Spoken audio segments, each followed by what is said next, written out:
How's it going on, guys, and welcome back to Tech Phantom. And in this video we are going to take a deep comparison between the flagship processors of the MediaTek and the Snapdragon. We are going to compare the MediaTek Dimensity 1200 to the Snapdragon 888. So if you like this video and you like more of these comparison like videos, then subscribe to our channel Tech Phantom and also hit that bell icon so you never miss an update from us. So now that you have done that, let's get started.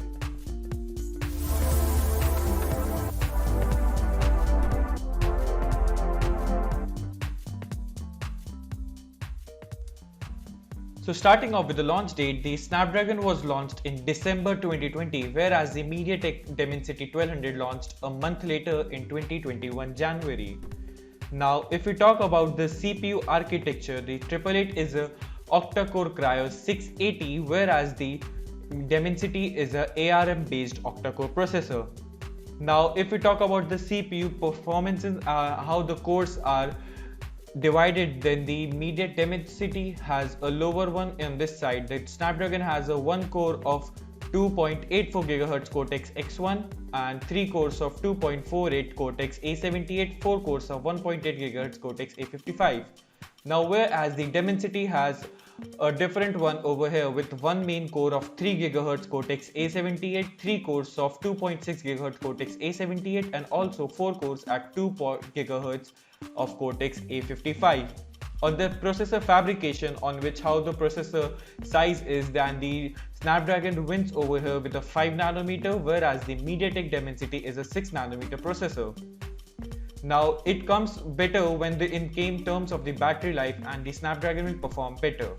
And in terms of the GPU intensive task which you perform, the Snapdragon has a Adreno 660 which is based on architecture 600, and the MediaTek has a Mali G77 MC9. Now on the machine learning and the AI side, Snapdragon has a Hexagon 780, whereas the MediaTek has a APU 3.0. On the RAM support, which the maximum RAM which both of these processors can support, then the Snapdragon wins over here with a 32 GB of 3200 MHz with a LPDDR5 RAM, whereas the Dimensity supports up to 16 GB of RAM with 4200 MHz at LPDDR4X RAM.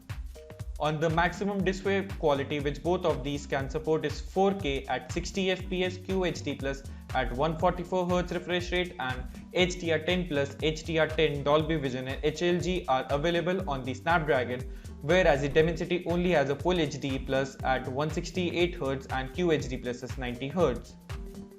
Now on the camera setup, the maximum camera resolution with both of these processors can support is up to 200 megapixels on the Qualcomm Snapdragon 888, and it also supports a 64 megapixel of dual camera and 28 megapixels of triple camera setup, whereas the MediaTek Dimensity can only support up to 200 megapixels of single camera and dual camera of 32 plus 25 megapixels. On the video compatibility, the Qualcomm's again outperforms the MediaTek with up to 8K resolution of video recording at 60 FPS, 4K recording at 120 FPS and 720p at 960 FPS, whereas the Dimensity has 4K at up to 30 FPS. On the Bluetooth side, again the Qualcomm Snapdragon has a Bluetooth 5.02, whereas the MediaTek also has a Bluetooth 5.2. But on the other hand, on the 5G modem, these have a different approach, with the Qualcomm having Snapdragon X60 5G and the MediaTek having the M70G processor. On the Wi-Fi side, again the Qualcomm has a better Wi-Fi with Wi-Fi 6E, which is the enhanced version, whereas the MediaTek has a Wi-Fi 6. On the quick charging, then again the Snapdragon has a quick charge 5.0, which is the industry leading, whereas the MediaTek has a pump express charging.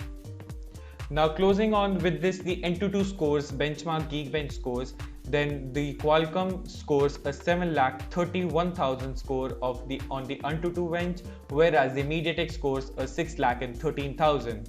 On the Geekbench scores, the single core performance of the Qualcomm Snapdragon 888 is again on the higher side, with a single core of 1127 and multi-core of 3722, on the MediaTek Dimensity is lower with a single core of 922 and multi-core of 3276.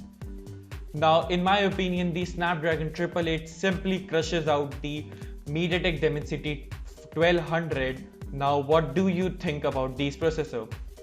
Now, the cheapest phone with the MediaTek Dimensity 1200 which you can buy is of 27,000, which is the Realme X7 Max, whereas the Qualcomm Snapdragon 888 can be seen at least from the 40,000 rupees on the Mi 11X Pro and also the iQOO 7 Legend Edition.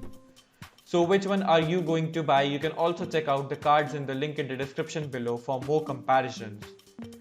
That's me signing off now, and stay safe.